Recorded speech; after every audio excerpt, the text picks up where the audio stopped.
শুভ সন্ধ্যা বন্ধুরা।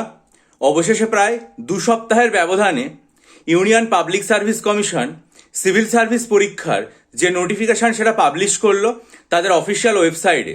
তারা এটা জানিয়েছে যে ফর্ম ফিল আপের যে প্রসেসটা সেটা ফেব্রুয়ারি মাসের 4 তারিখ থেকে শুরু হচ্ছে এবং ফেব্রুয়ারি মাসের 24 তারিখ পর্যন্ত চলবে। এক্ষেত্রে তারা যেটা জানিয়ে দিয়েছে যে তাদের যে প্রিলিমিনারি পরীক্ষার ডেট সেটা হচ্ছে মে মাসের 24 তারিখে হবে এবং আগস্ট মাসে মেন পরীক্ষা যেটা সেটা অনুষ্ঠিত হওয়ার সম্ভাবনা। অর্থাৎ দেখুন, ফর্ম ফিল আপ হলো, ফর্ম ফিল আপের পর মোটামুটি প্রায় 3 থেকে 3.5 মাস সময় দিয়ে প্রিলিমস অনুষ্ঠিত হয়ে যাবে। তার ডেটও ঘোষণা করে দেওয়া হয়েছে 24শে মে, আর তার মোটামুটি 3 মাসের মধ্যে মেন পরীক্ষা অনুষ্ঠিত হয়ে যাবে। ঠিক আছে, এটা ঘোষণা করা হয়েছে। যে সমস্ত পরীক্ষার্থীরা এই চ্যানেলে আছেন তাদের উদ্দেশ্যে এটা বলার যে আমি আমার চ্যানেলে একদম পরিষ্কারভাবে বলেছিলাম যে এই যে পরীক্ষাটা রয়েছে সেটা নোটিফিকেশন আসেনি, যখন আসবে আমি আমার চ্যানেলে ঘোষণা করবো। আজকে যেহেতু দেখলাম নোটিফিকেশনটা প্রকাশিত হয়েছে তাই চ্যানেলে জানালাম। কিন্তু যেটা তাৎপর্যপূর্ণ ব্যাপার সেটা হচ্ছে যে এই যে ভ্যাকেন্সিগুলো সেগুলো আর কি মানে ক্রমশ কমে যাচ্ছে।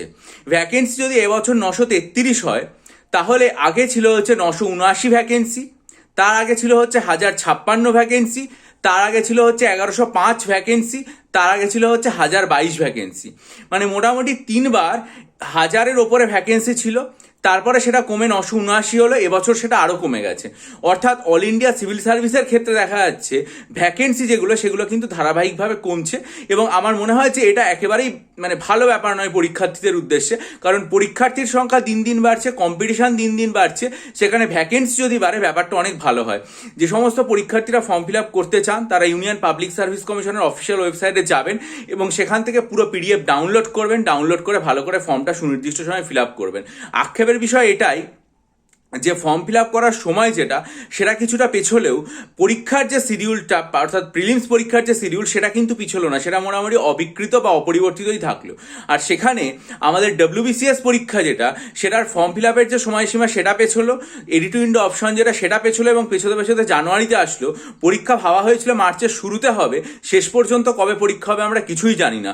না পাবলিক সার্ভিস কমিশন এখনো পর্যন্ত এটা জানিয়েছে, না কোনো ক্যালেন্ডার প্রকাশ করেছে। আমরা শুধু আমাদের ধারণার উপর ভিত্তি করে এবং বিগত বছরের পরীক্ষা বা ভোটের ব্যাপারের উপর নির্ভর করে এটা বলতে পারছি যে পরীক্ষা বছর হবে না।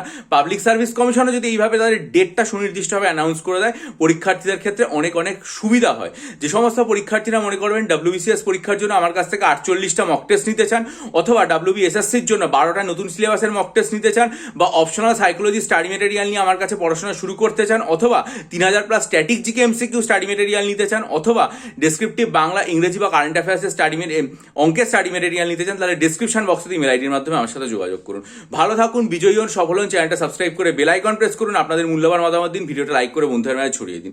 সমস্ত পরীক্ষার্থীদের উদ্দেশ্যে এই কথাটা বলছি, আমাকে প্রত্যেকে বারবার করে বলছেন নতুন জেনারেল স্টাডিজ প্রিলিমস এবং মেন্সের কম্বাইন ব্যাচ ঘোষণা করতে। আমি শীঘ্রই আমার চ্যানেলে এই নতুন যে ব্যাচ 2024 এবং 2025-এর WBCS-কে কেন্দ্র করে জেনারেল স্টাডিজ প্রিলিমস মেন্সের কম্বাইন ব্যাচ ঘোষণা করব।